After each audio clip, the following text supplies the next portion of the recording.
Internets, this episode of Mogul is brought to you by Spotify. And guess what, Mogul fans? You can listen to this podcast and tons of others on Spotify.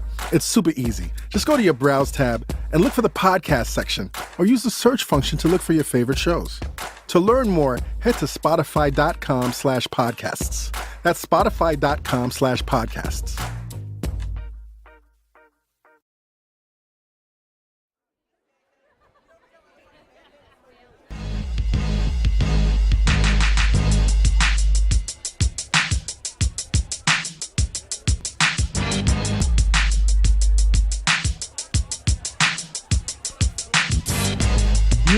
Yeah. Internets, y'all ready? Internets, are y'all ready? Yo! Can I get a yo? First and foremost, everybody, welcome to the Highline Ballroom, and welcome to the celebration of Chris Lighty's life, and welcome to Mogul Live. Now, I gotta be transparent with y'all. I'm fucking nervous as fuck. I'm nervous as fuck because I'm looking at y'all and I've never done anything like this with all this production and the whole nine, but let's get into it.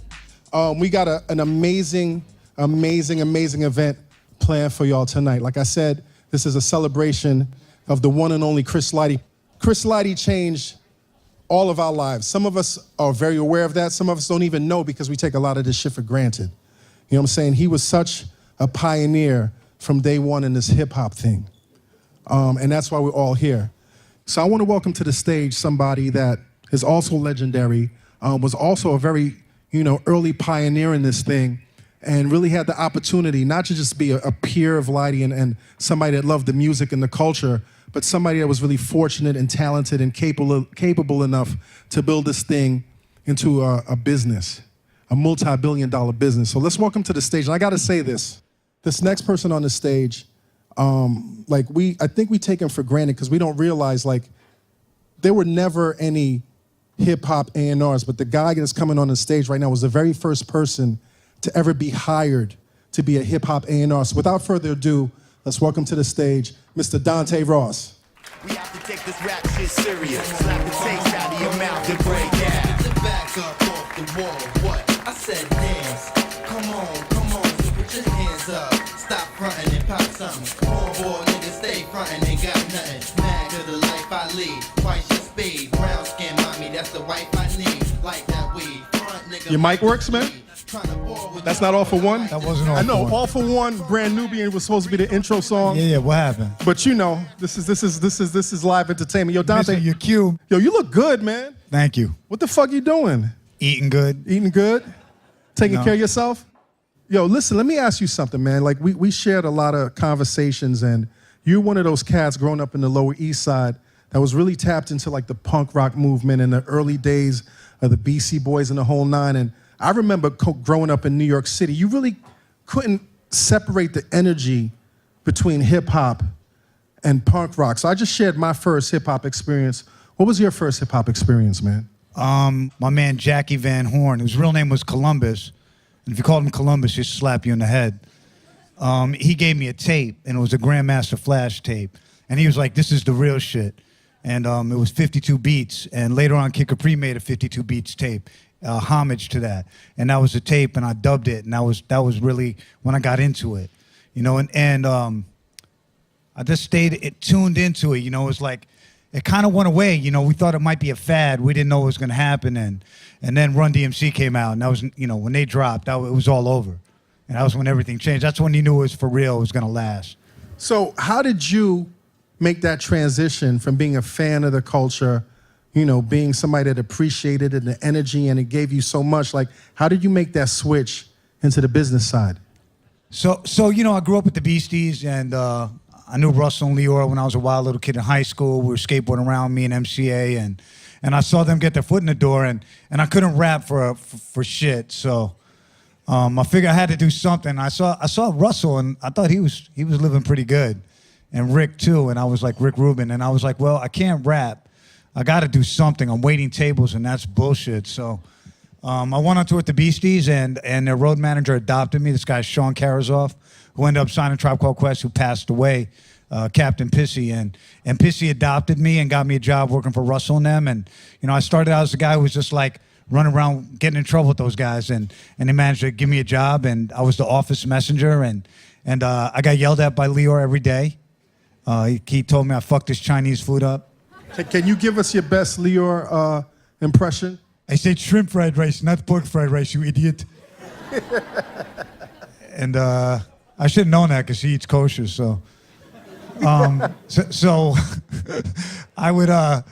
got abused by Lior for a couple of years, and I ended up getting an A&R job at Tommy Boy Records, and from there I just signed a lot of groups, and I still do it today. So, you know, the music was brand new, and the industry was brand new. Did y'all know what y'all were doing? no, we made it up as we went along. Just like the music. I mean, when you listen to it, I mean, even listen to the early Run DMC shit, how raw it is. There's no music to it. It's just drums and like a scratch, you know? So I think we're rewriting the rules.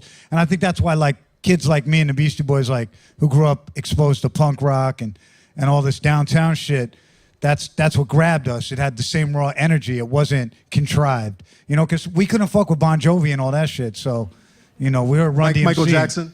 Michael Jackson was ill. Can't front on Michael Jackson. No one could ever front on him. So, you know, it was just like, it appealed to us. It spoke to us in volumes. It sounded aggressive, and it was just our theme. And that's what we got into. That's what we listened to. And we just rocked it. Because before that, like, we were into African Bambaataa, and we saw breakdance and all that, but it got a little corny, and they looked like broke Rick James up there. You know, it's like, they had like a big, they looked like the Israelites or something. And it just, you know, respect the BAM and all that, but it wasn't appealing to us the way that when we saw Run DMC, they looked like the thugged out guys on the block. You were like, oh, that guy, you know, I respect that. So, you know, we really identified with it, the culture of it, the way they looked, the music, and everything it embodied. You know, we were like doing our fat laces, cleaning our shoes with our toothbrushes, and wearing a mock neck and all that. You know, I had the name buckle belt, all that corny stuff. So, you know, the late 80s was an amazing time for music. Like, you had it was dangerous in New York too. It was and that was part of it. The music was dangerous, and so was the city itself. Like, yeah, because I would sneak out and risk getting my ass beat by my parents. But at the same time, when I was at the park jams, I was risking myself getting shot, stabbed in the home, because it was a cauldron. I mean, a block away from was the Roxy, and like, you know, I remember the first time I went to the Roxy, I was like, what the fuck is that smell? Someone's like, that's angel dust. And you know, it was just, you know, I mean, LL was performing, literally, he bent down like on stage, and dude stole his rope from the chain. That's crazy. That's what Biggie's talking about in that song. I've been robbing cats since LL, you know, he's talking about the Roxy. Yo, that's crazy. They robbed his chain. So shit was real. It was very dangerous. It wasn't sweet. And that was exciting to us. We liked that. So I'm going back to the late 80s when, like, the industry just started churning out these amazing classic albums like Eric B. and Rakim, EPMD, LL, the sampling Public era. Enemy, you know what I'm saying? And then I found this one special cassette, you know, Straight Out the Jungle, the Jungle Brothers. And I got locked into that because that was such a unique album. That was a game changer. Game changer. But I remember one of the things about that album, when we used to read credits, you know, you would see Chris Lighty's name. Baby Chris. Because we read credits, and you would hear about this baby Chris. And at the same time, to me, the hottest group of all time at that time was motherfucking BDP, Boogie Down Productions, and Carry Us One. So I remember looking at certain videos and like, yo, because we would study those things. We didn't have the internet. Video music box. Video music box, and yo, I don't even know if it was on MTV Raps at the time. Nah, it wasn't. But I remember seeing this dude like in a couple of videos, and I was like, yo, is he BDP? Is he Jungle Brothers? So that was like my first introduction to baby Chris Lighty. What was your first introduction to Chris Lighty? So I knew who he was, and I knew about the Violators because I used to go to Latin Quarter. Before that, I used to actually go to Union Square, which was bananas. And so you'd hear about what do you mean by bananas? I mean, we got the Violators in here. it was a violent place, man, you know, and it was something was always happening. Like, and who was usually in the middle of that shit? I mean, Clark Kent was the DJ. He's my man since high school, and it was always Brooklyn against Uptown. Brooklyn versus basically the Violators, more or less. And I would always, you know, you'd hear Violators in the house or whatever, and, you know, it just would happen. Shit was wild. And so I knew who Chris was before I knew him because we knew about the Violators. And actually, I seen Daryl here. I think he's the first first cat I met, I thought him and Chris were biological brothers. I didn't know. Well, they resemble. Yeah, maybe. I think someone was like, yeah, we're brothers. I was like, okay. And did you actually see them doing damage? From afar. I like to be way in the back when that happened. You know, I was lucky. Red Alert let me hang out in the booth. I was upstairs at the quarters, so I wasn't a pedestrian. And also had nothing to steal, so what are people going to take from me? I got a shoelace. I didn't have any money, so I was hanging out with MC Search a lot. And I knew who Chris was, and things progressed a little bit. And I remember we had this meeting with BDP when I worked for Russell and Lior at Rush. We were trying to manage them with Eric B set the meeting up. And Chris was there, and Karis One totally rubbed us. He was not feeling us at all. Why? Because he said he was deaf without the jam. And he didn't need to be down with Rush. Shots. He took shots straight up. And Scott was there, Scott LaRock, and he was very poised. And it wasn't going down. But Chris was there, and he was the politician. He was playing the back. But him and D Nice were like, they were a little friendlier. I remember we left, and we were talking about how it wasn't going to happen. And Lior wanted to know who Chris was. He said, but who was that kid? Why did he want to know who Chris was? He had $1 million smile. I think that was the real reason. And he was affable. So I remember, things progressing. For some reason, me and Chris didn't really like each other. I can't even remember why. Like, how did you know that y'all didn't like each other? We like game-faced each other a lot. It was just like funny vibes. And one night he came up to me at, I want to say it was the building, but it could have been like Amazon. He was like, I heard you don't like me. And I was like, I don't. and I thought he was going to kick my ass. And D Nice was there. He was like, y'all are bugging, chill. Did it ramp up to that point where? I mean, he just, he saw I was going to get a beating. So he interceded. We're leaving the club. So we're like, whatever, yeah, forget that. And I was leaving the club, and D Nice had I want to say, Acura Legend, and or a Maxima, whatever the cool car was. And he was outside, and Chris was in the car with them. And he was like, yo, what are y'all doing? What are you doing? I said, nothing. He said, we're going to go eat. We went to Chelsea Square on 23rd Street. We ate and talked shit till like 5:30 in the morning. And Chris told me he had never met a white boy who talked to him like the way I did before. And I told him to get used to it. And he's going to go work with Lior. He was going to hear it way worse. So, and we became friends. That was like, I guess I had to earn his respect, and on some level, vice versa. And wow, Chris ended up managing damn near every band I signed to Elektra, and I had a lot of history with them. I worked with them all the time. Bands. What was that? Name some of those bands. So he managed Leaders of the New School. He managed Brand Nubian for a minute with Lior. That was kind of a fail because Brand Nubian was unmanageable. Shout out to Grand Poobah. Leaders of the New School, definitely.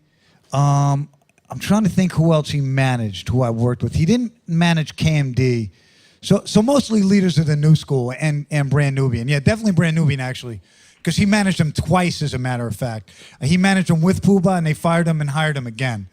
So those are the two main groups he managed. And he had worked with De La for a minute prior. And Leaders of the New School were a full-time occupation. So I talked to him constantly about Leaders of the New School. And what would y'all talk about? How crazy and annoying they could be, mostly. And also how great they were, how brilliant they were. And he engineered the tour that was their first big tour. It was Tribe, De La, Leaders, and KMD. And he put the whole tour together. And in the making of that tour, we talked like every day. And we had the unpleasant experience of making the second Leaders record. Basically, me and him combined convinced Buster at one point to become a solo artist. So he walked the trials and tribulations of the Leaders of the New School's second record. And after the first record, they were purged to be big. And then everything got crazy after Scenario, right? Buster clearly was looking like a star. And the band delivered the second record, and I had to send them back in with Chris's help to fix the record. And the second time, it got marginally better, but I didn't feel it was the record that was going to take them to the next level. I didn't think they were going to be massively successful. And we put the record out knowing that the future was probably Busta Rhymes going solo. And me and Chris you could say, conspired to convince him to become a solo artist. And then we made the Buster records. Now, you got some stories. I want to particularly focus on 2 stories. One of the stories is a story with Buster and Chris. Yo, Rob, you got something to play to that? Quote some Shakespeare and other types of rhymes to show you that I care. For things like together forever till you're my only one. Only one. It was special, I could say it was a loving one. You would say someone's knocking at my window. Knock, knock. Someone's ringing my bell. Ding dong. It's about 2 in the morning. Hey, yo, G, what the hell's going on? It's Just another case of that OPT. Hey, so what's your Buster, Chris Lighty story? So there's a couple of them, but the main one was, so Buster and Tip were very close. So when they made so when they made the first record, the second record, when they made it the first time, I had the idea of, why don't we have Q-Tip just do the whole record? Let's have him come in and fix the whole record. And Chris was like, that's a great idea. Let me talk to Tip. And Tip was down. So we put a meeting together to try and make this happen. And 3 out of 4 of the leaders were dead set against it. And Buster was the one guy who was like, I'm with it. And the leaders were accusing the tribe of plagiarizing the East Coast Stomp, their dance, and various other things. And Buster came to us on the side and was like, yo, I think it's an ill idea. We should do it. I'm going to try and get them to do it. And it never happened. And I always wonder that if Tip had produced that record and put it together, if their second record would have been a home run and they would have remained a group. So that was the beginning of the story I told earlier, where we realized right then and there that Buster was not only probably the most talented, but the smartest. He was the one who realized that if I do this over here with the guy who made my biggest record Scenario, I have the opportunity to be a bigger star. And that's where the seed was planted for a solo record. And I got to tell you that every time we'd have a leaders record or a meeting, me and Chris would always say, when do we get the Buster solo record? We'd always take them aside and constantly try and get that to happen. And in the midst of this, we got Buster the part in the movie Higher Learning. So my friend's mother, Dolores Robinson, she managed John Singleton, and she's a casting director too. And she called me up and asked me if I had any rappers who could act. And I lied and said, Buster's a great actor. And I called Chris, and Chris got him Chris walked the walk with him, and he tested for the movie and got the movie. So while he was shooting the movie, leaders bombarded my office and told me they knew that we were conspiring to get Buster to go solo. And it was a big fiasco, and I had Chris on the phone. It was chaos. And Buster, actually, that was the day that he decided he was quitting the group. The wake of that and just the animosity with him doing a movie. And Chris told him it was the right idea. And the rest is history. That's crazy. Before we jump to our next guest, you got this one more interesting story. One of the most interesting characters, one of the most individuals, one of the most creative people that's ever been in the music industry. I want to hear about the late, great, old dirty bastard, and Chris Lighty. So Dave Lighty, who's upstairs, is a prominent figure in this story. So Dirty was a handful, and he used to go to Tunnel a lot, which was Chris's club. And I'll tell another story about Chris too. So he would drive Chris fucking crazy. And he was a real fucking knucklehead. And I love him, rest in peace. But he was a handful and then some. And he would go and just go crazy at Tunnel, and Chris would always want to kick him out. And they just had a long-standing problem. So Chris hit me up to get a Dirty verse for LL's record. And Dirty was hot as a pistol. So I worked the deal out for it to happen. And I believe Dirty got his money up front, at least half of it. And he came to Studio Lake. Chung King, it was the old Chung King that had like rats running around. It was a shithole.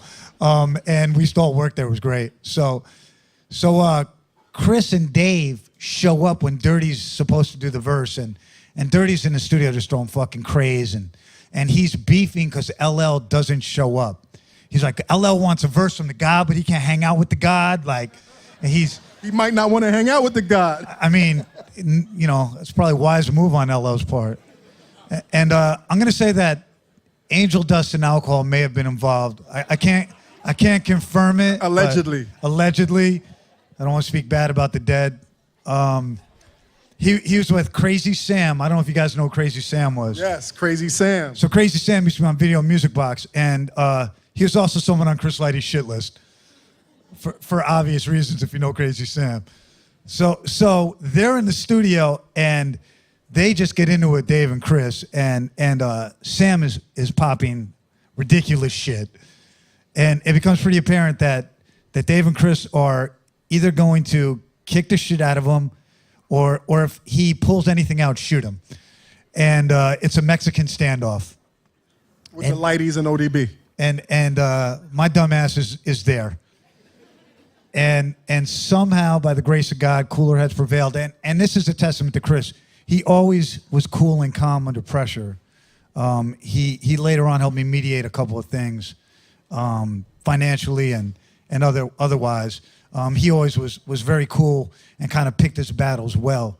And he knew this was worthless. And he basically told those dudes, like, yo, don't even think about coming to fucking tunnel anymore. And go fuck yourself. Like, and I got them out of there. They left, and when he left, Dirty took a LL plaque off the wall and pissed on it.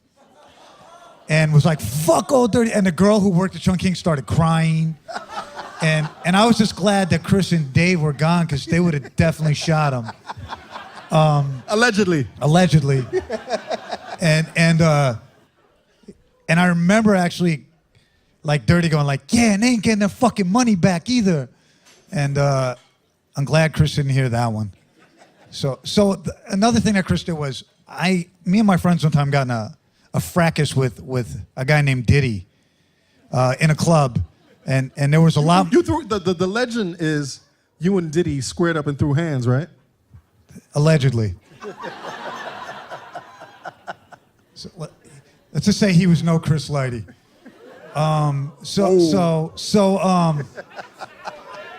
Bang, bang, bang. So things escalated, and we had like probably like a football team of guys with us, and there was like 3 of them. So, and Chris called me the next day and was like, "What the fuck happened?" And I told him what happened. He's like, "Yo, we got to straighten this one out." And he mediated and kind of, him and Jessica Rosenblum calmed the waters. And he also helped me out when I had my deal at Def Jam and I hated Lior. He mediated my getting out of my deal there and got me a severance and helped me a couple other times and things like that. He was really good at solving people's problems. And it's funny, I'm older than him, but when things got like too complicated for me and my bad temper to figure out, I would always call Chris and say, "Chris, what do you think I should do here?" And he always had good advice. See, I want to jump forward now because he also could invent money for people. Like, he invented money for me several times. Like, I got this thing, do this, I'll get you this. It was like incredible that way. So this is the thing that, I worked in the industry, you worked in the industry. We're in the industry, we're making money, and it's the best life you could ever expect at the time because we're listening to something that's given us so much life and so much passion and so much energy and purpose. But no matter how long you're in the industry, I want to jump to 1998. Chris, was at the top of the game. Like, Chris, took Def Jam to a new level. Like, Violators is this vibrant, is this vibrant brand, right? But like the music industry, like hip hop, there's always drama. Rob, let's play that. The DMX situation was really my fault. What happened? Right? That's what All we keep hearing. Like, oh, man, that's the craziest shit. That's Dave Lighty, Chris Lighty's brother. The story he's about to tell is about a little misunderstanding that happened back in 1998 when Dave was working with Chris at Def Jam. Someone asked Dave for his opinion on a new DMX album. At that time, DMX was the biggest name in rap. They were like, "What you think of it?" And I was like, he had hotter joints on his mixtape, me personally. But I like it, And I guess they thought that was a diss. Somebody in the room thought I was trying to diss and ran back and told DMX. That's how Dave tells the story. Eric Nix, who worked with Chris, heard another version. He heard that Dave said something a lot less flattering. DMX had a complex about being called a crackhead. He had a serious complex back then about being called a drug addict. And because in certain instances, I'm not saying he's a crackhead, but sometimes DMX moves crack-ish. DMX got wind of what was said, and all he heard was Lighty. So DMX is like, fuck this. I'm gonna fuck Lighty up. Problem was, he was after the wrong Lighty. He thought it was Chris Lighty who talked shit about him. Chris was in the office one day and DMX was in the office. DMX seen Chris and was like, yo. Chris turned around and DMX sneak punched Chris. Boom! By the photocopy machine. Broke his teeth. Knocked his tooth out. Clean out, right? All hell broke loose. X gon' give it to you. Fuck, wait for you to get it on your own. X gon' deliver to you. Knock, knock, open up the door. Moguls, present-day Reggie Ossé here. Gonna hit pause on our live show just for a moment. Coming up after the break, the Lighty brothers join us to talk through that DMX punch and what went down afterwards. This episode of Mogul is brought to you by Bud Light. Let me just open up this can of Bud Light. I think I'll join you. Yes, It's there you this go. Long day at work. Why not? Mm-hmm. Cheers. Cheers. Recently, I caught up with my friend Jamila Lemieux. She's a writer and a culture critic. And we talked about everything from Rihanna's new boyfriend to her 4-year-old daughter's obsession with the group New Edition. She knows their names. She Oh my knows God. At 4 trivia. years old. She knows the bodyguard. And she's talking about Gerald Bubsy. And we had a New Edition themed birthday party for her 4th birthday party. It's really something else. Jamila's the type of person, like, you can talk to her about anything from, like, the ratchet to the fun to things that are pretty deep. And, you know, we got pretty real, and then I ended up telling her what I really appreciate most about our friendship. One of the things that I'm fascinated with, particularly with you and just a whole crew of black women feminists, is that just how you guys really continue to open up my perspective. And, you know, the popular Kendrick song, Be Humble, where I see a lot of my peers just rushing to, like, counter and just argue. It's just like, let me just be humble because I'm fascinated at looking at perspectives that make me realize my own sexist shortcomings. That is the thing about you that stands out for me, right? So you just kind of hear this, like, I want to be the one who's the most now. I want to be the king or queen of wokeness. Right. As opposed to, like, I want to listen, I want to learn. And I think that's important, you know, but these are things I think about and these are things I care about. Right. I wish that more people were willing to do that work because it's uncomfortable. Right. You know, It is it's uncomfortable. Yes. These days, friends are the people you just want to kick back and talk to, who keep you on your toes, and who you appreciate for making you think about things you never thought about before. It just makes sense. Thank you. Yeah, thank you. Thank you. Thank you for having me. Thank you. Bud Light, famous among friends. Enjoy responsibly. Okay, back to the Mogul live show, where I'll be joined by Dave and Mike Lighty. Dante, if you could just slide down one thing.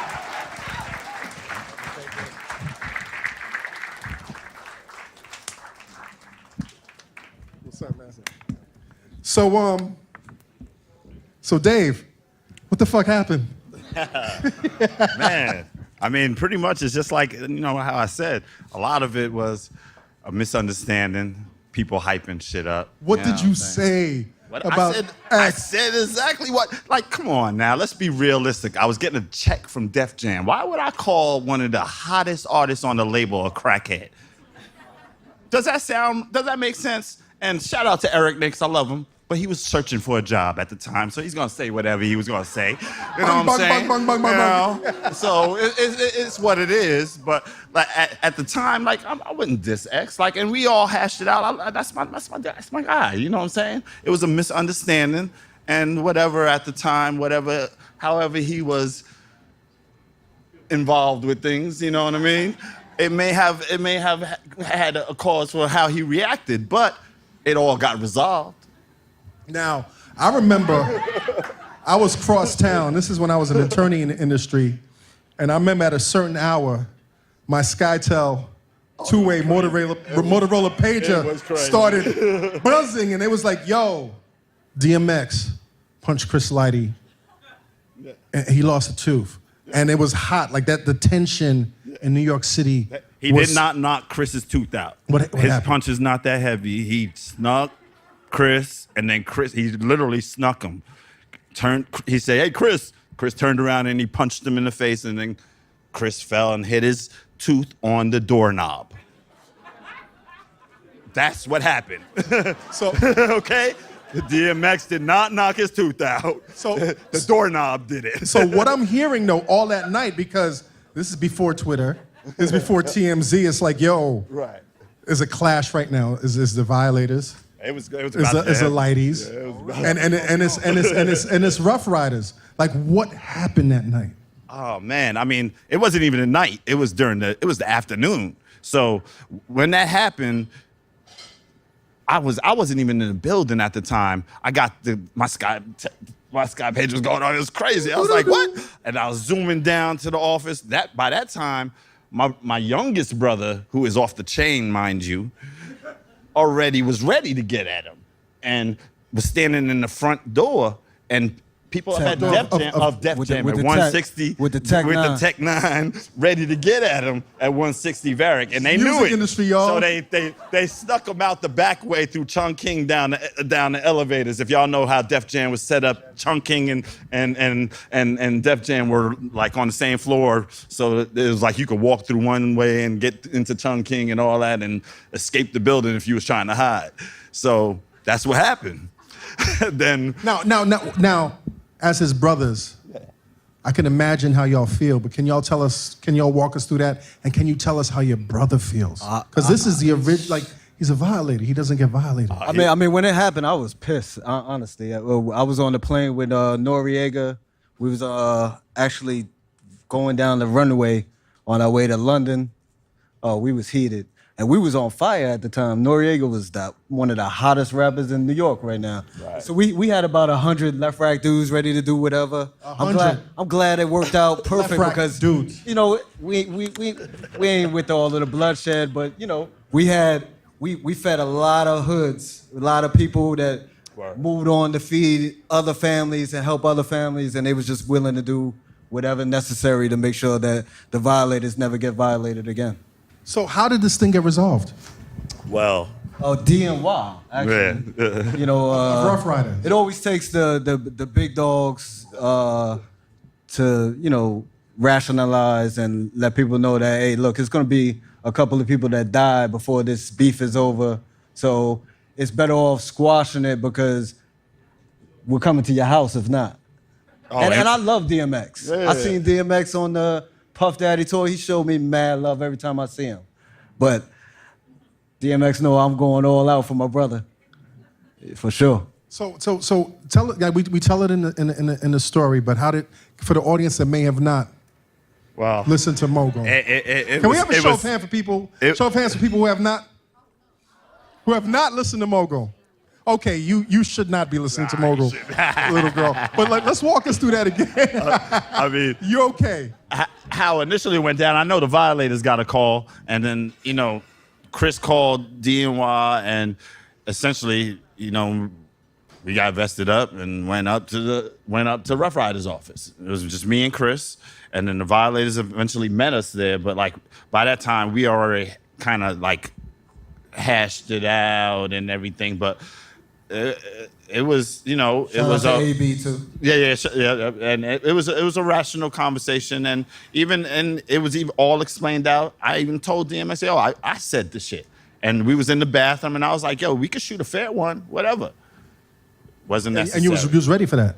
Yeah, I said it. I'm gonna let my brother take an L because of something I said, like, of course. So, but it was all hashed out, and then at the end of the day, you know, it was the most expensive punch that they had thrown. In the industry. You know, everybody got paid. Everybody got paid, you know. But, you know, there was a couple of loose tongues in the marketing department that was just trying to cause at the time we problems. was on fire. At the time, my brother was on fire. Like we had 160 Varick. It was all the top labels up in there at Def Jam at the time. But we was on fire. We saved. You know what I mean? Y'all saved Def Jam countless times. We might have had the smallest section in the office, but it was so much money generating that small section that you couldn't ignore us. That's right. You know, countless times throughout this narrative, we hear from so many people about how Chris has influenced them and just had them, you know, open their eyes to like possibilities that didn't exist to them. How was it growing up with Chris as your older brother? That was the best shit ever. Like, yeah, Chris is like more of a father or older brother kind of, because he's not gonna be just with everything, you know. Yeah, so, that's true. So it definitely kept us on our toes because you know, he wasn't just with everything. You know, he didn't want to waste no time. So give us an example. Like y'all are like 8 and 5 or whatever the respective ages is, and what is Chris's influence on y'all at that age? That age, we was just being kids. You know, we was all being kids, And playing he was an Elvis. superheroes. Yeah, playing superheroes and all that. We grew up heavy on comic books and sports and all that. So we did all that. So we played football, Skelsies. We did, you know, because we were so heavy into comic books, we would play a game called Superheroes, and each one of us picked 3 different players, and like, you know, we'd act out the powers. It was just great. yeah, you know I ain't gonna lie. And Chris used to come home and, you know, tell us about the stories of going down to the parties with the violators and everything. So we was kind of in tune on to what was going on. We just probably didn't realize how big it was gonna get. You know? Exactly. So eventually he influences your lives to the point that both of y'all make a career in the music industry. How did that happen, and how did he influence you in the music industry? Man, well, for me, man, after growing up high school, I was wilding, man. You know, I was. What you mean wilding? There's different ways of wilding. You violent. I went to 81 days of school out of 4 years. I graduated though. I graduated. Security. Yo, check it out. No, check it out though. We moved down. 81 days out of 4 years? Well, I say 3 years. And 3 you years. graduated, my I dude? graduated. Nah, we moved down to Maryland, right? So, like, New York is so advanced than the other states. When I moved down to Maryland, I was way ahead of them. I was like, what the hell is this shit? Like, I'm good. They're teaching me stuff I already knew grades ago. So I wouldn't go to school. And then, you know, I'll just go whenever there was tests, turn my homework in. So you were bored? Yeah, I was bored. And then, you know, there was no focus. I got into other stuff. And then eventually I went into the military. And I didn't tell nobody when I went into the military. I just went. And then, like, Chris was like, what the hell are you doing? Why did you do that? Why is a lady in the military? Why are you in the military? But it was just, at the time, I just needed that. You know what I'm saying? So, but it made sense. And then after I got out the military, Chris was like, yo, come on. It was Chris and Leor, because I was still like, the military was a good thing and a bad thing for me because it opened the door to other things. So I was able to like what? I was an entrepreneur. and I was able to get my hands wet with other things. And at the Say no time, more. I after I got out the military, I moved down to Atlanta, and then, like, somehow my brother got wind of what I was doing, and then him and Leor called me, and I remember, like, my brother was talking, and then Leor just started cursing at me, like, I was like, what the fuck? Like, who is this motherfucker? Like, Did you know Leor? yeah, I knew Leor, but like Not to talk to you like that. Not to talk to me like that though. But it was like I was like, damn. And then they told me, like, and at the time I was living in Atlanta, like I was doing what I was doing, and my brother was like, come to New York, and I got on the plane in New York, and I never went back. And it changed your life. Yeah, word up. Mike, how did you get in the industry? Well, I'm not sure if anybody in here from Baltimore, but yeah, Green Mountain and Lafayette. That's where I used to hustle at. Allegedly. Ooh, Allegedly. sorry. I mean, this is the 90s. They come get me for that, you know. Please, give me a go-to fund or something. Get me out. But basically, I came up here to intern for my brother. Worked hard, learned a lot of different aspects of the industry. Figured out what I wanted to do. But when I thought I was staying, my brother was like, all right, time to go back to school. So I had to break it down to him like, yo, how you think I pay for my apartment? How you think I get clothes? You know what I mean? Like, I understand, you know, we call you every once in a while for something, but I'm out here doing me, you know? And I was like, you know, for what I'm doing, they giving people 25 years, you know? So he caught on and he was like, nah, it can't go down like that. You know, I remember Wu-Tang knocking on my door buying something and they didn't even know who they was knocking on my door. You know what I'm saying? So, Facts. you know what I mean? I definitely feel blessed that he took, you know, even though he's my brother, that he took me in and showed me the ropes and showed me that there was a different way to make this money, you know, legally. You know, one of the stories that stood out the most to me throughout this whole Mogul process was how Chris was so committed to his family. You know, his mom, his brothers and sister, but most especially his kids, you know. And you hear specifically about his relationship with his eldest child, Tiffany. And then even with the DMX story, you know, we heard this story where, you know, when his tooth was missing, like even before, you know, retribution or whatever, he was like, I can't go home and have my daughter see me like this. You know what I mean? Like that conviction of being such a positive role model, you know, to his kids. And then you hear these stories about, you know, as a young father, like he was focused on the business, but he had to, you know, and he had to do these sessions, but he was focused on being a father. So he would show up to the Jungle Brothers session or the De La Soul or Tribe Called Quest with Tiffany on his back, or like as a child. So, you know, I want to complete this story, and I want to bring to the stage Chris Lighty's eldest child, his daughter, Tiffany Lighty. Rob.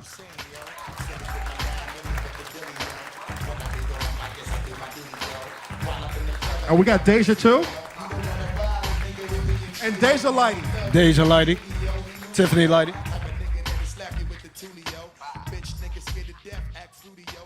So, how was it growing up with Chris Lighty? We're going straight into it. Yeah, we're jumping into Okay. it. I mean, like how, Yeah. like you hear all of us talk about I'm hip hop. I grew up hip hop, but like you really grew up hip hop. Do you remember any of those earlier sessions as a child, or like maybe 2, 3, 4 years old? Like you grew up in this. Yeah. I mean, I was so young, but I have like flashes of memories of being in the car with Tribe, Fife grabbing on my feet, me being asleep in the studio, smelling a funny smell. Not from my father, but, you know, from the artists. I'm trying to think of like my earliest memories. Oh, honestly, one of my earliest memories of being on set of a music video, because I went to a lot of music video sets, was for Loungin', LL Cool J and Total. And that was like in 95? Like you were like. I was like 5. Wow. And what's running through your mind? Is this normal to you? So that day I consider, because I work in production, I went to school for film, so I consider that day the day that I knew I wanted to be in production, which is crazy to say that as a 5-year-old. Obviously, I'm not saying that as a 5-year-old, but just thinking back, because I just remember that that's just my first memory of being on set and just seeing everyone hustling, bustling, and running around, and then me seeing a green screen. I remember that in particular, seeing the huge green screen and seeing Total standing up there and dancing in front of it. And I remember asking my father what that was and him telling me, and obviously I'm 5 or 6, went over my head, and just, you know, me looking around. But yeah, I have memories like that. I don't know, but you know, it's crazy. It was the norm for me. That's what I knew. And so, like, in first grade, my show and tell, when everyone was bringing in stuffed animals, and you know, mine was a VHS tape of me being on an episode of All That on Nickelodeon. Like, as you know, my dad knew someone at Nickelodeon, and so yeah, why not? So I was on an episode of that. So it's crazy, but yeah, that was my life, and I know that, yeah, I was really blessed. You know, as a child, your parents tell you things, like you just said, and it goes over your head. You know, but what are some of the things that you hear now that went over your head, like both of y'all, and you're like, oh, that's what he meant? For sure, friends, they come and go, and to not be a follower and not just get caught up with friends. Because, when you're a kid and when you're young, your friends are everything. Your friends are your world, God forbid so-and-so is not talking to you or you're not hanging out with. Yeah, it's the end of the world, And so, he would always say that. And I would just be like, Dad, you don't know what you're talking about. Like, these are going to be my friends forever. Like, what are you saying? I was the complete opposite. You said I you was were the complete opposite? He would tell me, and I was like, I know. But I think it was more because now everyone tells me that I was a lot like him. I'm very hard-headed. I will run my mouth if you approach me, but Deja's a lot more outspoken. Yes, I mean, he one time called me and was like, I need to talk to you. Come pick me up. Took me out. I thought I was just gonna eat lunch with him, just talk to him. He's like, you remember tweeting this on this day? And I was just like, oh. What did you tweet? So I don't know. He just cursing. I remember. Oh. What did she tweet? I can't curse on She Twitter. said the N-word on Twitter, which, It's like 14, maybe 13. Yeah. And now I wasn't don't happy. curse on anything. I'm afraid. Even though I'm 21 now, I'm still afraid. I won't curse on social media. It's funny. You talk to grown men that worked with Lighty or clashed with Lighty, and Lighty was such this imposing figure. Like, can you talk about how he go from being this warm, loving dad to like, oh my God, like I'm scared of dad. Like, can we talk about that?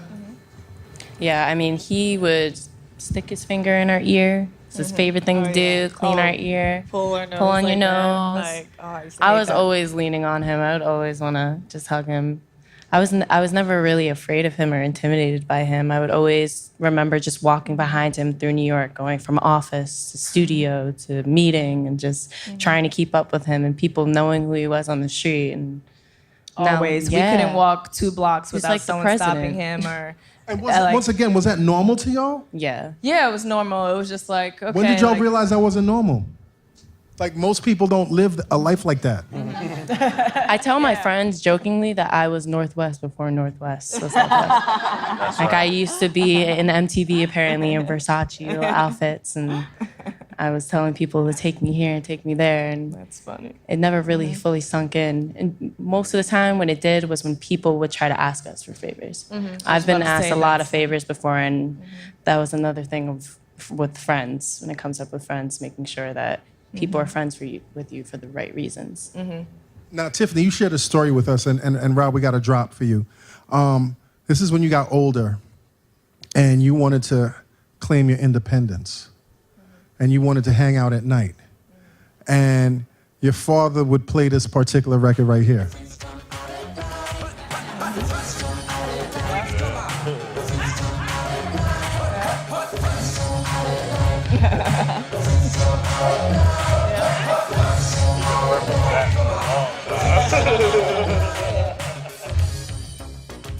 What did that mean to you whenever that record came on?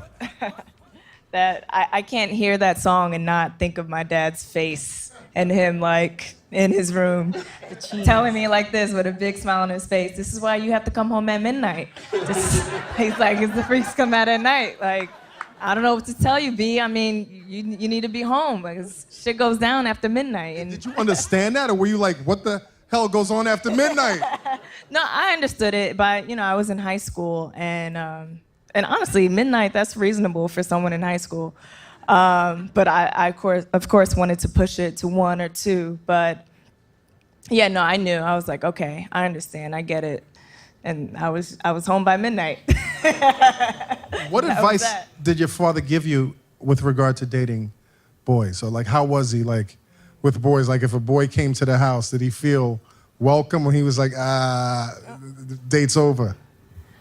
With me, I didn't really bring boys to the house. Honestly, I didn't really date. No? Deja was too young. I was too young. Yeah, she was too young. I wasn't even thinking But about boys. I didn't really date in high school. I was actually focused in school, and I ran track and fields, and I would go home and be with the family. There was one time when I brought a guy over. We weren't even dating, but I knew he liked me. He liked me more than I liked him. But you liked him a little I liked him a little bit, yeah. Little bit, He definitely little bit. liked me more, and so, which I think that's how it should be, ladies. But I just remember him coming home and coming to my house, and he had his hat on backwards. And my dad opened the door and he said, "Try again," and slammed the door in his face.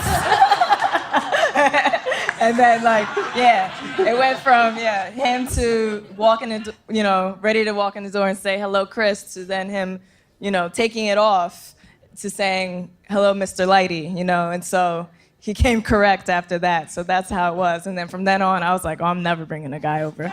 So you've had people that paid Lighty millions for his wisdom. Out of all the gems that he dropped, like, what do each of you remember the most? Like, what comes up the most at this juncture in your life? Like, damn, Dad, like this, I hear Dad saying this.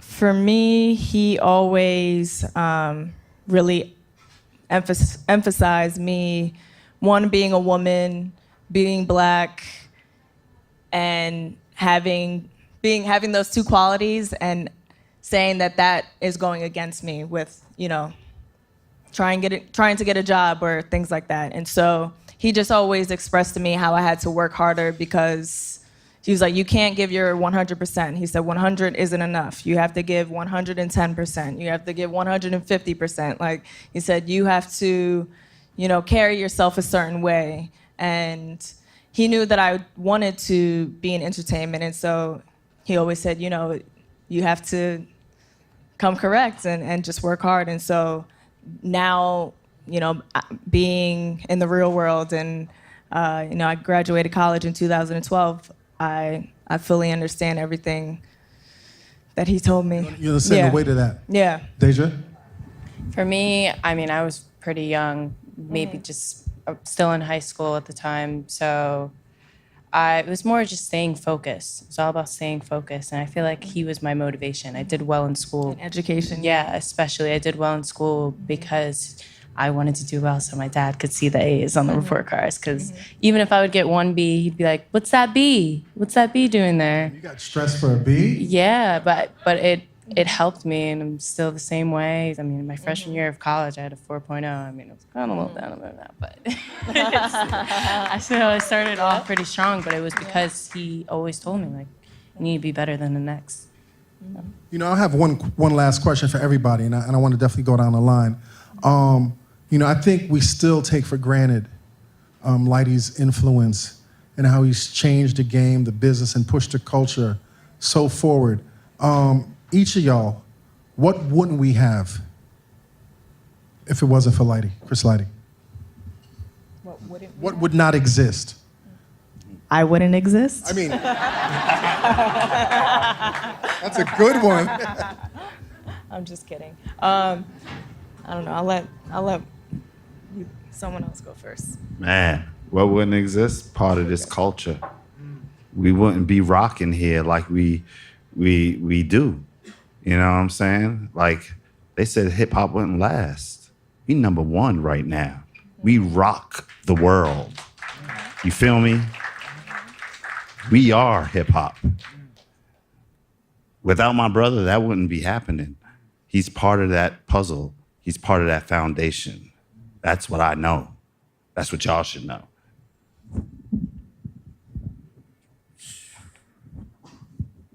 Yeah, what artist here got a manager that can only book shows? That's because you ain't got Chris Lighty as your manager. I look at the industry now, and there's so many managers, in the game, but they're not really making the artists real money, like putting them to the biggest potential that they can make, and that's what Chris used to do. He used to push his artists to the heights, to they say they too tired, and you would see him in the studio at 6 a.m. with you, and you'd be like, oh, nah, I ain't supposed to be tired. This dude gonna wake up in the morning and still answer the calls for me. So I think he just pushed that envelope manager-wise to the point where, I'm not trying to diss no managers. Let me get it first off. I don't want to diss any managers that exist right now, but what I'm saying is, it's not a lot of managers that took it to the next level, like Chris, like branding them with different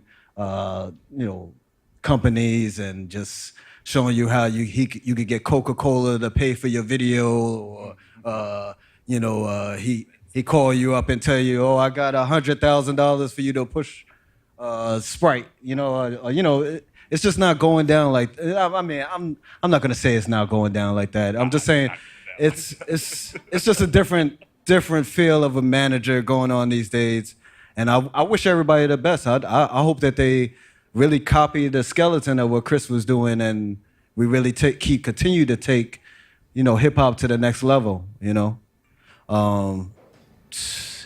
Where would I be without Chris? I have no idea. Scary. Baltimore. Scary. It's very scary. I feel blessed every day. He even motivated me to start my booking agency because, when I was interning for Chris, I didn't know how to ask for a raise, I was getting paid $150 a week, but I was taking in so much knowledge, it was worth millions. So we had a staff meeting, and I asked Chris, hey, can I get a raise? In front of everybody. He clowned me. He clowned me. I said, yo, I'm starting a booking agency. You know what he did? He turned around and gave me my first client, Noriega. Wow. I never looked back since, and I don't even know where I would be without my brother, so. Just hope that everybody that knew him or heard of him or did their knowledge about him, if you didn't know him, it helped you to take it to the next level. Right. You really know who this man was and all of the things he accomplished. Because there's so many things that you probably didn't even know that he did behind the scenes, or how many people he put into place job-wise, to continue to feed their families. So, without my brother, I think a lot of people would be jobless, or really searching out how they're gonna provide for their families, and I still thank him to this day for that. That's dope.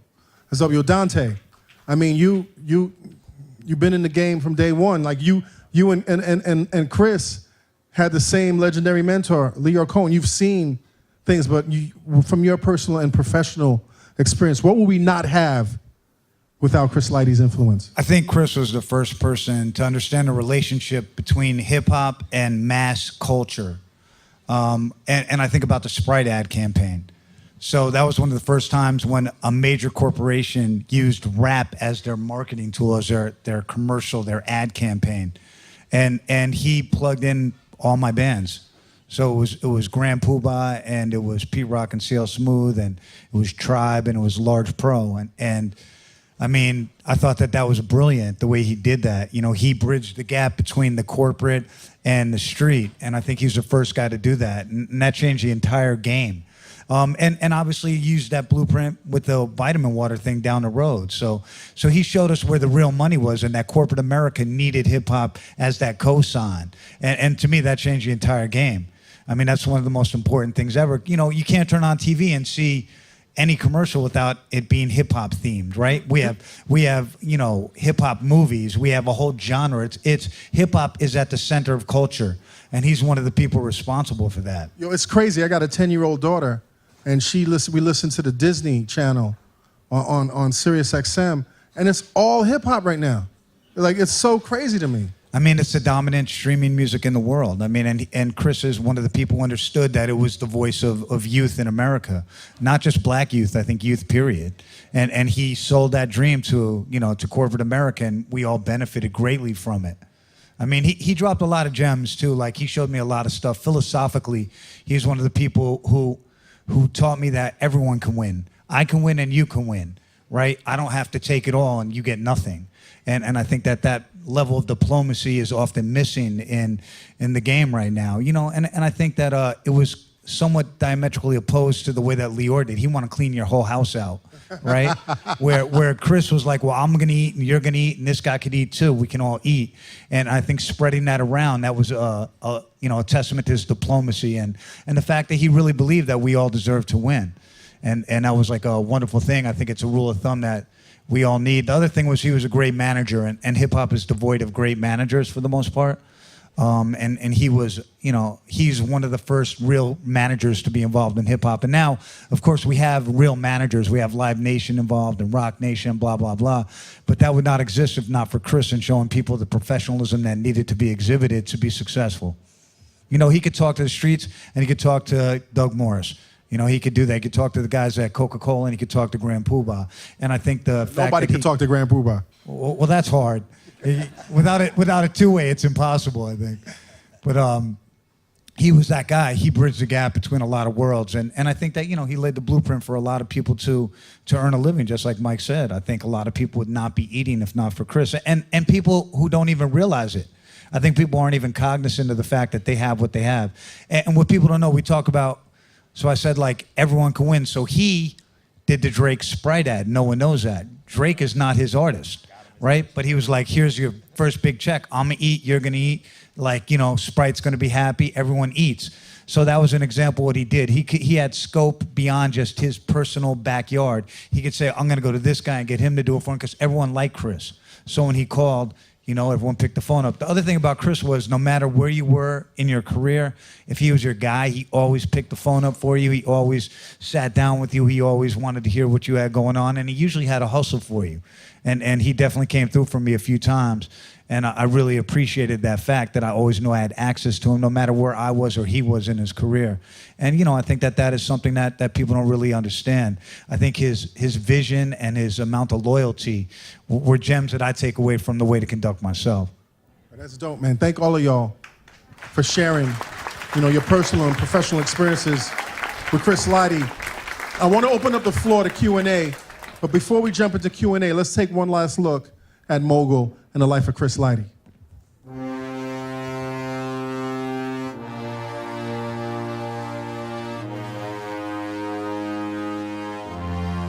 Chris Lighty was born in the Bronx in 1968, a time when hip-hop didn't exist.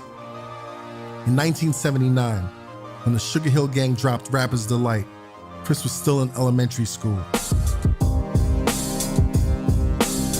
He got his real education when rap went on tour, and New York acts like the Jungle Brothers threaded their way through towns and cities up and down the East Coast. Rap had started to spread across America, and Chris was along for the ride. When rap went global, so did Chris Lighty. His artists toured the world and sold out stadiums everywhere.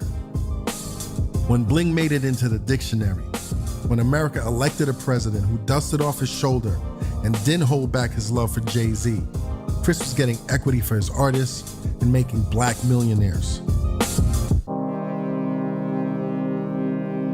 I wonder if he ever imagined that hip-hop would take him so far.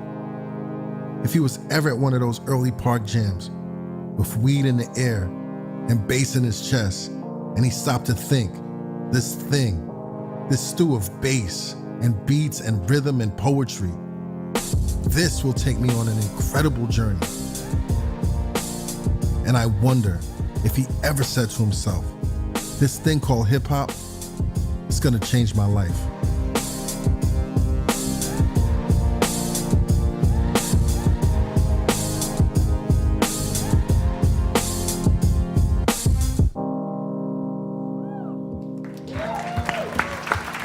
Wow.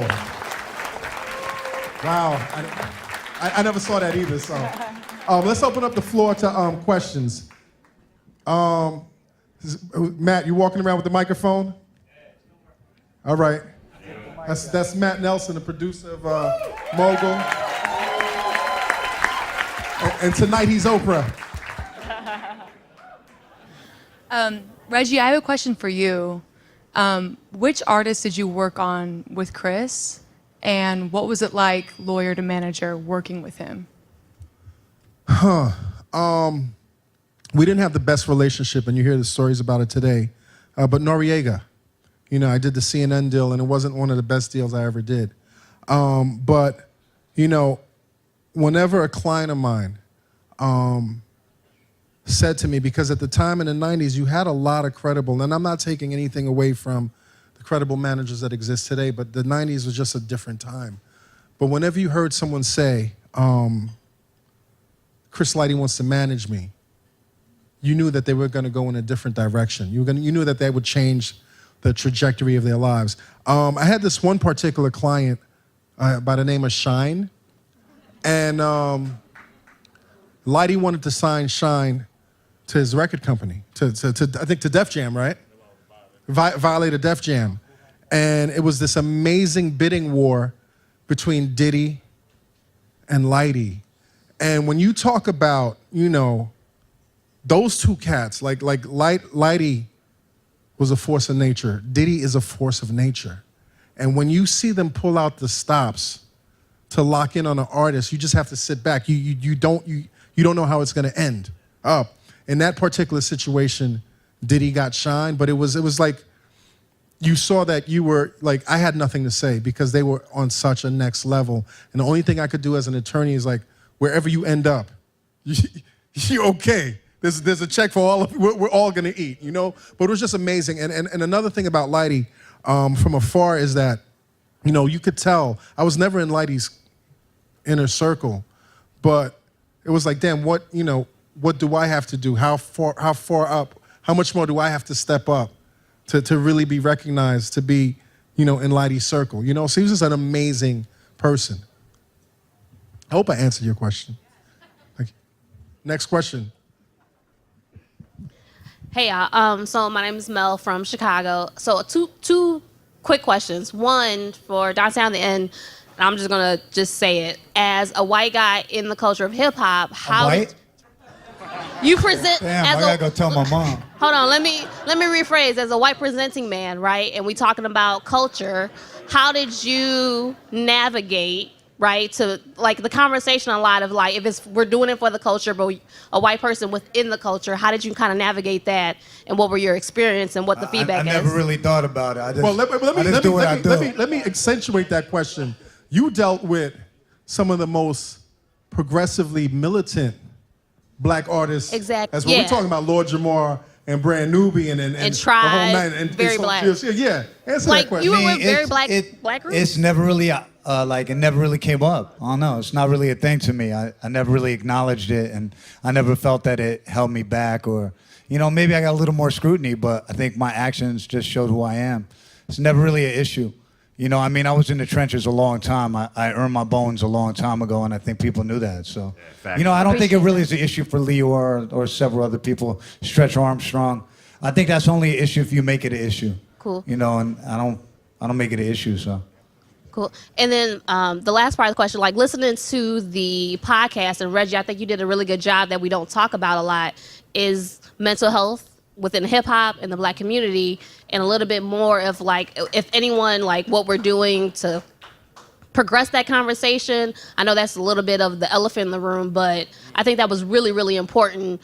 Like you guys did 2 different episodes about, you know, the domestic violence and also just mental health and what everyone does for their mental health and being in this industry. You know, I was nowhere as successful as Chris Lighty, but at a certain point, you know, during my last 5 years in the industry, I just felt this heaviness. I felt this darkness. I felt like no matter how hard I tried to motivate myself to get to the office or how big the last check was, it wasn't enough.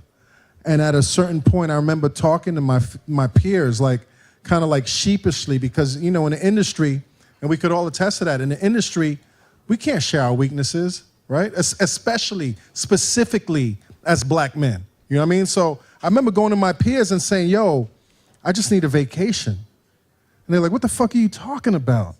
You're making money. Like, yo, we got to go harder, you know? And it wasn't until years later, after I just shut down and left the industry, that I realized that I might have been suffering from depression. You know what I mean? But when you're in the industry, it's so hard to talk to people. Or even if you need a career change, it's so hard to get out. So I think, you know, we're in a new age, man, where, you know, we all, I think as Americans as a whole, we all suffer from some form of PTSD, because this is a stressful motherfucking nation. Yeah. You know what I'm saying? I think we all need therapy. But I think also we all have to be brave and self-aware and compassionate enough to our peers to be like, yo, are you all right? It's not just how you look physically. It's like, what's going on here? Because this is all we got. You know what I mean? And it's way late in the day to start addressing, mental health in the Black community. And I want to add on to that, like the whole process of everything with my brother's story.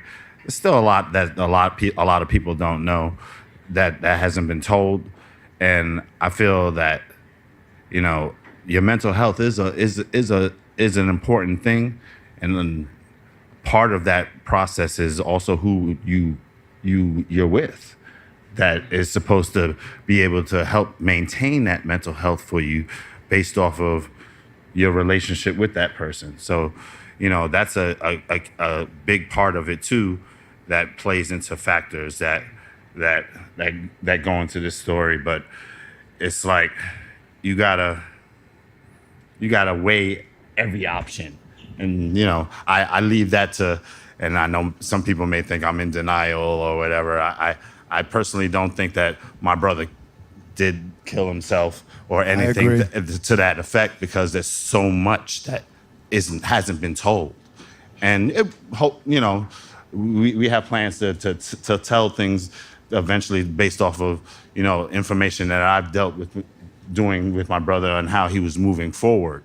But mental health is very important in our community. We have to definitely take heed of it and watch the people around you. Make sure that they're straight, that they're in a good standing and relationship and way of life, because things do happen, unfortunately, and it is a factor that I think that, and especially in the hip hop community and the music community alone, that we don't embrace, we don't talk about. And we definitely do have to do that more. And one movement that I know that is going on, my people, Shanti Das, she's definitely pushing. Shout out to Shanti for what she's doing. That's huge, man. Silence the shame. If you don't know about it, look into it. We should definitely, take a stand for it. Our people, Black people alone, we're afraid to show our weakness, because we look at it as... We can't afford to, in a sense. Huh? We can't afford to. We feel we can't afford to. True to a certain degree, I think. But at the end of the day, you got to be strong enough to say, I don't care what that person thinks. I have to care about myself and know that I have to be in a safe place, a good standing, and not have to go through any stress or nonsense that I don't have to, And we gotta talk about it more. Definitely, we gotta, just not. We gotta silence the shame. There's enough down. We gotta do more living. Yeah, definitely. Next question. How many more questions, Matt? This is the last one. Actually, there's one more person that no. This is the next to last one. Yeah, next to last one. Sorry about that. Thank you for doing this event. I've been listening to podcasts forever, and this is a really standout podcast. Thank you so I much. thought it was powerful storytelling. And I've always considered Chris one of the masterminds of hip hop on the business side. So I'm so happy. And I want to know what's next. Please tell me there's a biopic, a film of his life. I need to see something visual now. I think he's so important. You don't know nothing about that. I don't know nothing about that. We need more. We're coming with great. one, definitely. I know there's a whole bunch of people trying to do it and all that. I see y'all, hear y'all. Yeah, I know all about the people y'all been trying to reach out to, because you know what? They call me. Yes. Okay, so that being said, yeah, we're coming with something. We're in the works. It's going to be hip-hop at its best. What I can tell you, though, is that we just got greenlit for season 2 of Mogul. So we don't know what it's going to be about yet, but that's what we know. That's dope. That's dope. Thank you. And thanks to y'all for making that happen, really. Thanks to each and every one of y'all, because this wouldn't have happened. We wouldn't be sitting here right now without any of y'all, so really thank y'all for this. Last question. Good evening, Eric. Jack, how's everything going? Dante Ross, Lighty family, how's everything? Thank you for everything tonight. Couple of things before we close out. I want to address the issue of mental health. I am an individual who suffered with mental health for many years. I worked in the finance industry for almost 20 years, and it's something that you develop over the years, And the thing about showing weakness, you can't, in those industries, in the circles that we run in, it's you can't. They eat their own. You know what I'm saying? And it's just like you just don't want to show that. And when I saw what happened to your brother, it gave me the strength to come out and talk to people and say, hey, look, I'm dealing with this right now. It's not, I feel you. I'm not weak for this. You know what? I'll take you outside, whip your ass, but I'm going to cry about it afterwards. You know what I mean? So, but at that time, Robin Williams 2K happened with him and stuff like that. So that gave me strength to just come out and get help. And you know what? Talk about it. It's not, look, would you kick somebody in the teeth, a stage 4 cancer victim? You know what I mean? You wouldn't do that to them, but because you can't see it, it's not physical. You know what I mean? It's not real. They're like, you're weak, or you're weak mind. It's not that, man. After a while, the pressure gets to you, and it's like, what do you do next? I mean, you can't make everyone happy. You can't, you're trying to make yourself, you got to make yourself happy. And that gave me the strength to just go out there and talk, you know what I mean? And I'm not afraid to talk about it. You know what? Everybody got issues. Everybody in here's got something That's wrong. right. You know what I mean? Look, I'm stronger than them because I could sit here in public and talk about it. And last, I just want to ask, where do we see Chris's impact 20, 30 years from now? Where do we see it in hip hop? Where is this going down the road now? Where will we be? Will be me. And I want to commend you on, talking about the depression, because I'm not going to even front. Like, I went through a crazy stage of depression, and the best thing that I ever did was talk about it. After I talked about it and told people, yo, I'm depressed, I've been going through it, man, let me tell you, it was like 1,000 pounds just lifted off of my shoulders. That's the best thing you can do, is talk about it. Don't bottle it up, and just engage in stuff that you normally do. And don't try to be sheltered in. You gotta do the stuff that you would normally do in everyday life, including playing and engaging with your folks. And you can't bottling it up and being sheltered in. You're gonna keep hitting that brick wall. Talk about it. It's the best way. It's the only way.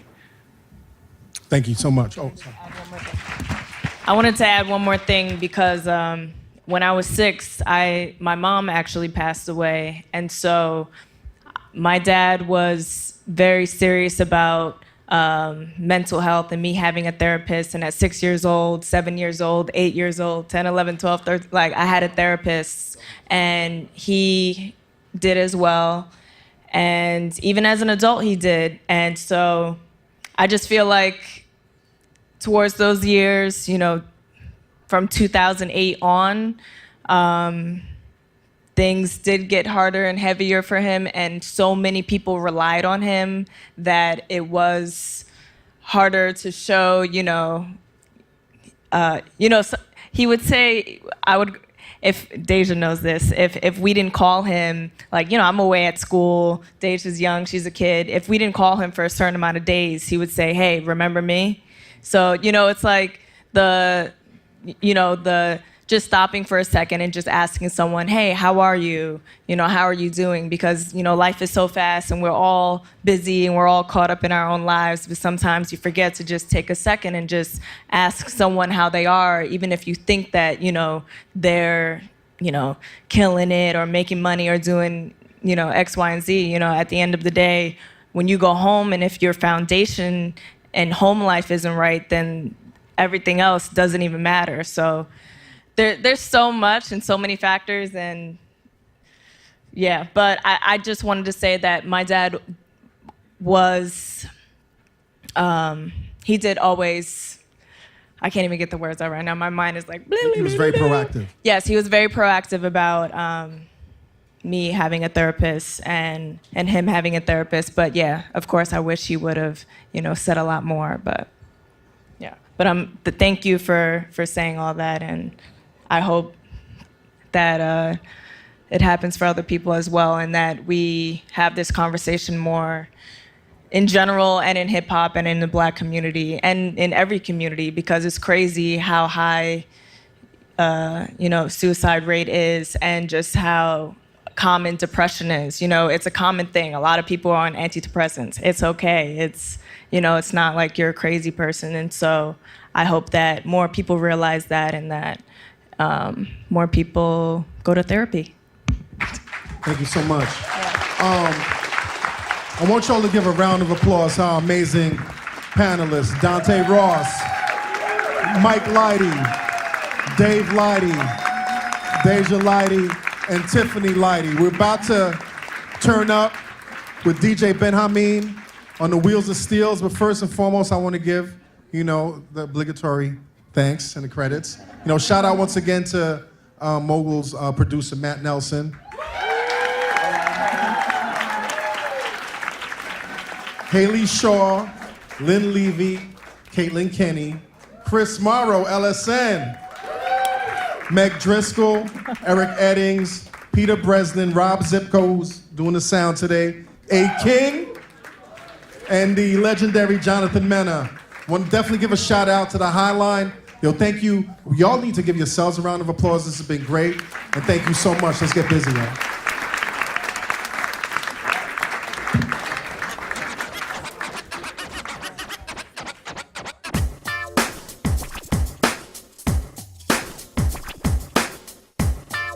Mogul Live was recorded at the Highline Ballroom by Haley Shaw. The show was produced by Matthew Nelson and Rob Zipko. Rob's the sound guy. And, Rob, thanks for everything. Sound guy, man, you're responsible for everything, man. So, not really sorry for giving you a hard time, but the game is the game. Special thanks to Kevin Turner, Victoria Barner, and Austin Thompson for helping to make the event go smoothly. And biggest thanks of all to everyone who came out that night. If you really like what we're doing here, leave us a rating and review on Apple Podcasts. It's a great way to help others find out about the show. For more bonus content and information about the show, follow us on Twitter.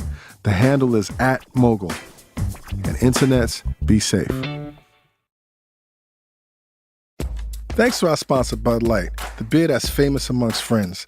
Go to budlight.com for more information, and please, internets, enjoy responsibly.